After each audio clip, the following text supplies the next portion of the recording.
60টি বর্জনীয়র 1 number, বিলম্বে ইফতার করবেন না কখনো। 1 নাম্বার, দেরি করে ইফতার করা নিষিদ্ধ। ইহুদিরা দেরি করে ইফতার করে। লা ইয়াজালুন নাসু আলা খাইরিন মা আজ্জালুল ফিতরা।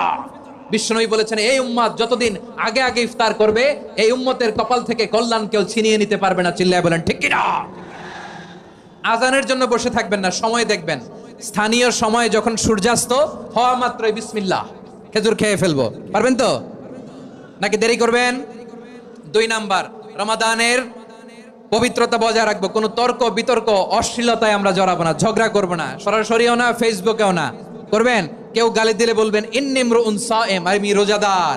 আল্লাহর হাবিব শিখিয়েছেন, কেউ যদি তোমার গালি দেয়, কটু কথা বলে, অশ্লীল কথা বলে, রমজানে তুমিও বলতে পারবে না। তুমি বলতে পারবা ইন্নিমরুউন সায়েম, আমি রোজাদার। আজকে থেকে নিয়ত করেন, রমজানে কেউ গালি দিলে আপনি একটা গালি দিবেন নাকি? কি বলবেন? রোজাদার, রমজানের পবিত্রতা আমি